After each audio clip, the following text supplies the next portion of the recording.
بسم اللہ الرحمن الرحیم۔ خطبہ حجۃ الوداع۔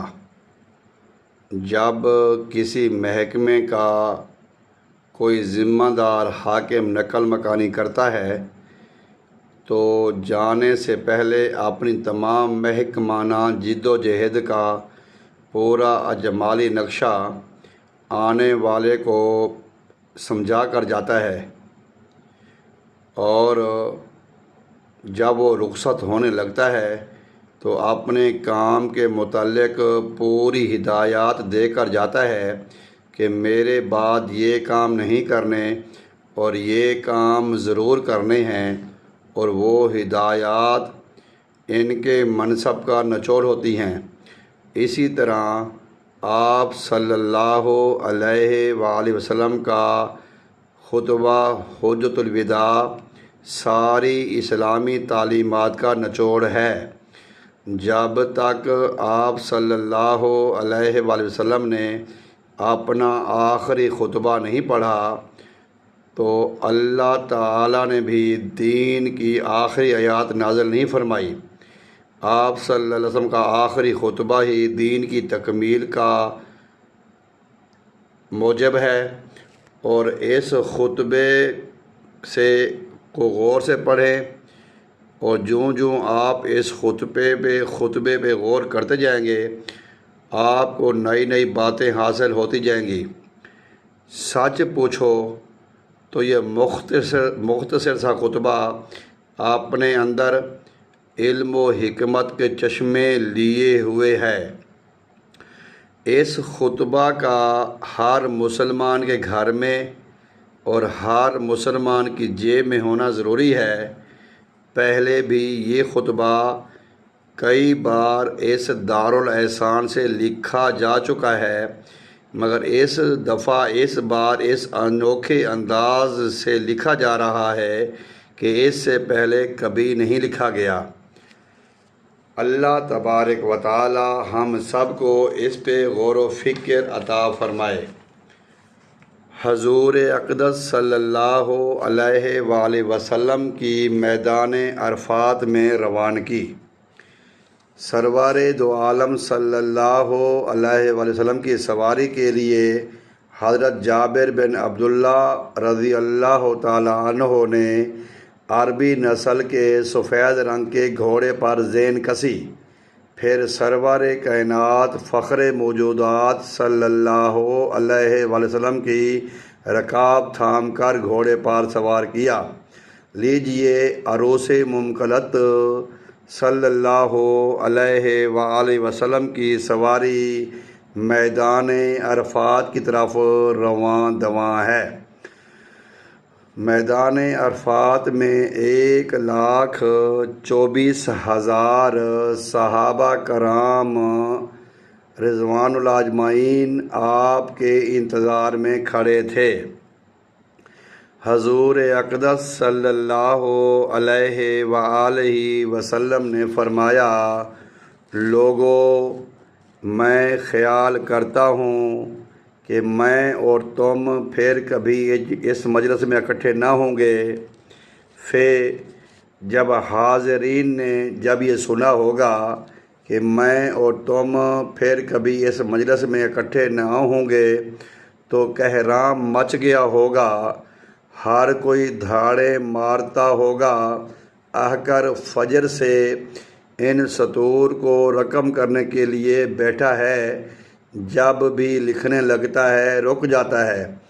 اس روز کے منظر کی تاب یہ دل نہیں لا سکتا، کاغذ بیچارہ کیوں کر لا سکتا ہے۔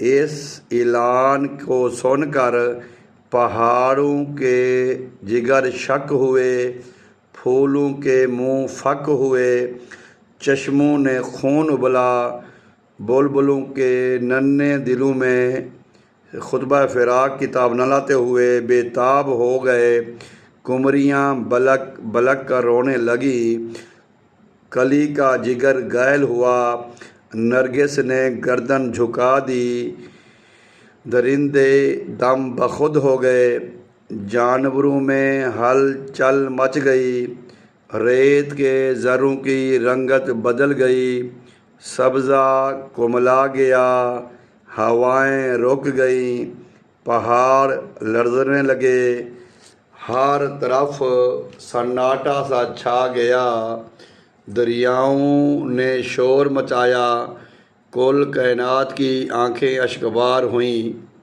ہر کوئی آپ صلی اللہ علیہ وآلہ وسلم کی جدائی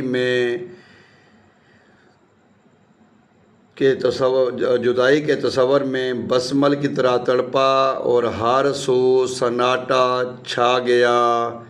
پھر فرمایا، لوگو، تمہارے خون، تمہارے مال اور تمہاری عزتیں ایک دوسرے پر ایسی ہی حرام ہیں جیسا کہ تم آج کے دن اس شہر کی، اس مہینہ کی حرمت کرتے ہو۔ لوگوں، تمہیں عن قریب اللہ کے سامنے حاضر ہونا ہے اور وہ تم سے تمہارے اعمال کی بابت سوال کرے گا۔ سوال فرمائے گا، خبردار میرے بعد گمراہ نہ ہو جانا کہ ایک دوسرے کی گردنیں کاٹنے لگو۔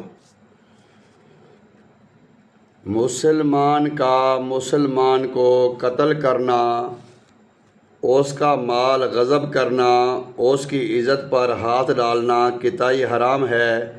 یہ تین باتیں ساری دنیا میں فساد کا موجب ہیں۔ قتل کی تمام وارداتیں تقریباً ان دو ہی باتوں کی بدولت ہوتی ہیں، عورتوں کی عصمت پہ ہاتھ ڈالنا اور مال ناجائز غصب کرنا۔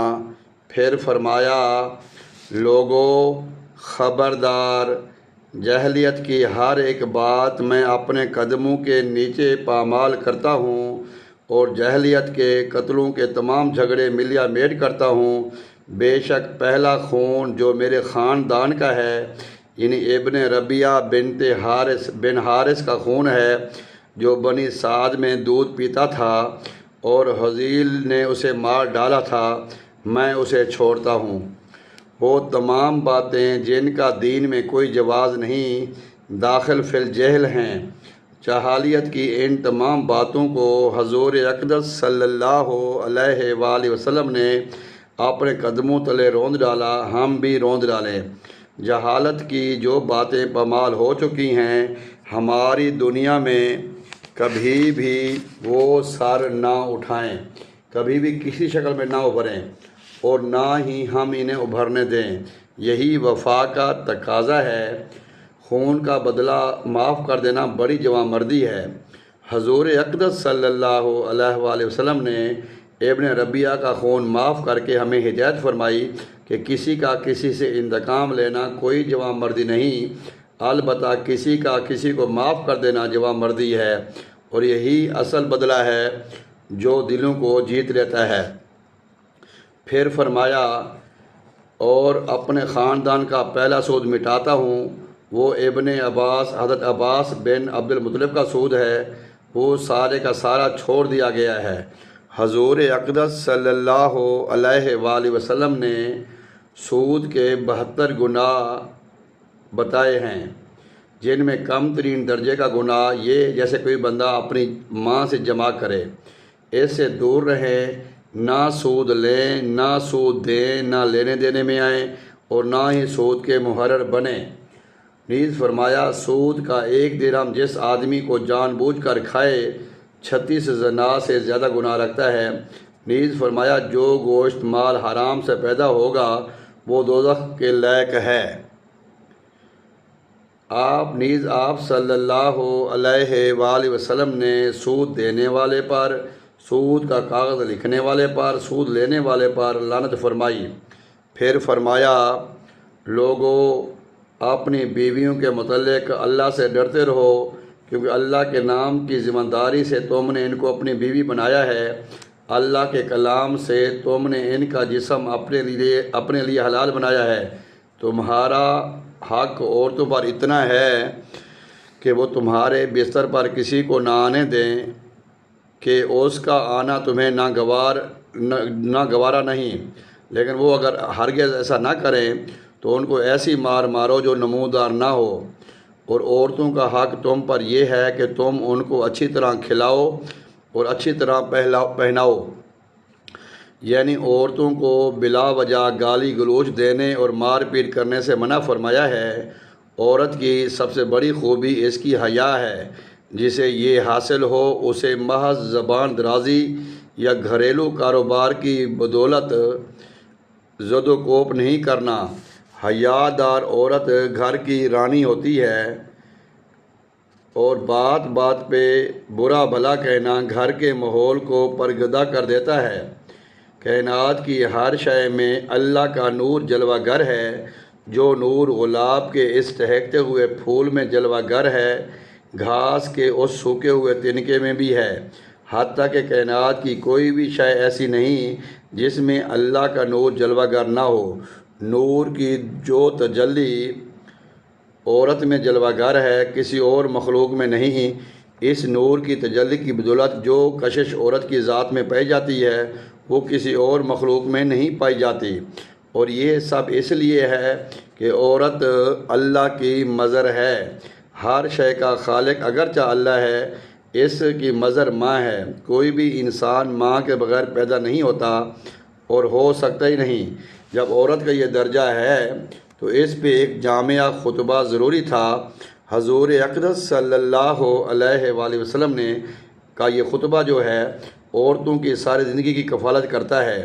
1,24,000 انبیاء علیہ الصلوۃ والسلام ماں کے بطن ہی سے پیدا ہوئے ہیں۔ عورت ہر نبی ولی کی ماں ہے اور واجب الاحترام۔ عورت کی تخلیق آدم کی پسلی سے ہوئی ہے، پسلی ٹیڑھی ہوتی ہے۔ عورت کی تخلیق آدم کی پسلی سے ہوئی ہے اور پسلی ٹیڑھی ہوتی ہے، کبھی سیدھی نہیں ہوتی۔ اسی طرح عورت کی تلخ کلامی کج اخلاقی کا معاملہ ہے اور اس پہ درگزر ضروری ہے۔ پھر فرمایا، لوگو، میں تم میں وہ 2 چیزیں چھوڑ چلا ہوں، اگر اسے مضبوط پکڑ لو گے تو کبھی گمراہ نہ ہوگے۔ وہ اللہ کی کتاب قرآن مجید اور میں اس کے نبی کی سنت ہے۔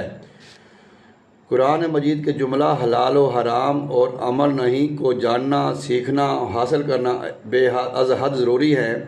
پھر فرمایا، لوگو، نہ تو میرے بعد کوئی پیغمبر ہے اور نہ کوئی تمہارے بعد امت جدید پیدا ہونے والی ہے۔ خوب سن لو کہ اپنے پروردگار کی عبادت کرو، پنجگانہ نماز ادا کرو، سال میں 1 مہینہ رمضان کے روزے رکھو، مالوں کی زکوٰۃ نہایت ہی خوش دلی سے دے دیا کرو، بیت اللہ کا حج بجا لاؤ، اپنے اولیاء کے امور کا احکام کی اطاعت کرو، جس کی جزا یہ ہے کہ تم پروردگار کی جنت میں داخل ہو جاؤ گے۔ پھر فرمایا، لوگو، قیامت کے دن تم سے میری بابت بھی دریافت کیا جائے گا، مجھے ذرا یہ بتاؤ کہ تم کیا جواب دو گے؟ سب نے کہا، ہم اس بات کی شہادت دیتے ہیں کہ آپ صلی اللہ علیہ وآلہ وسلم نے نبوت اور رسالت کا حق ادا کر دیا۔ آپ صلی اللہ علیہ وآلہ وسلم نے کھرے کھوٹے کی بابت اچھی طرح بتا دیا۔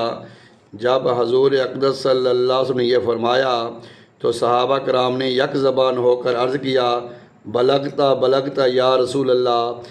ان کے فلک شگاف ناروں سے عرفات کی فضا گونج اٹھی۔ پھر فرمایا، اس وقت نبی کریم صلی اللہ علیہ وسلم نے اپنی انگشت شہادت کو اٹھایا، شہادت کی انگلی کو آسمان کی طرف اٹھاتے ہوئے پھر جھکاتے تھے، اے اللہ سن لے تیرے بندے کیا کہہ رہے ہیں، اللہ گواہ رہنا یہ لوگ گواہی دے رہے ہیں، اے اللہ شاہد رہنا کہ یہ سب کیا صاف اقرار کر رہے ہیں۔ پھر فرمایا، لوگوں دیکھو، جو لوگ یہاں پہ موجود ہو اور ان لوگوں کو جو موجود نہیں ہیں پیغام پہنچاتے رہو، تبلیغ کرتے رہو۔ ممکن ہے کہ بعض سامعین سے وہ لوگ زیادہ تر کلام کو یاد کرنے والے اور حفاظت کرنے والے ہوں جن پر تبلیغ کی جائے۔ حضور اقدس صلی اللہ علیہ وآلہ وسلم جوں ہی اس خطبے کو ختم فرمایا، اسی وقت اسی جگہ اللہ رب العالمین نے دین اسلام کی تکمیل کا اعلان فرمایا، اور وہیں پہ حضرت جبریل علیہ الصلوۃ والسلام یہ آیت کریمہ لے کر نازل ہوئے، یعنی آج کے دن میں نے کامل کر دیا تمہارے دین کو اور تم پر اپنی نعمت کو پورا کر دیا، اور میں نے تمہارے لیے اسلام کا دین ہونا پسند فرمایا۔ اس کے بعد منا میں 100 اونٹ قربان کیے گئے۔ تقریباً 67 اونٹ حضور اقدس صلی اللہ علیہ وآلہ وسلم نے اپنے دست مبارک سے، اور 33 حضرت علی کرم اللہ وجہہ نے پھر مکہ مکرمہ تشریف لائے اور کعبے کا طواف فرمایا۔ آپ صلی اللہ علیہ وآلہ وسلم منا میں قربانی اور 100 اونٹ قربان کرنے کے بعد مکہ تشریف لائے اور مکہ میں طواف کیا، اللہ کی بارگاہ سے دعائیں مانگیں، اور یہاں سے پھر مکہ سے مدینہ کی طرف روانہ ہوئے۔ طواف کے بعد فارغ ہو کر آپ صلی اللہ علیہ وآلہ وسلم مکہ سے سفر شروع کیا مدینہ کی طرف، اور مدینہ منورہ کی راہ میں خم غدیر کے مقام پر ایک اور خطبہ پڑھا۔ حضرت بریدہ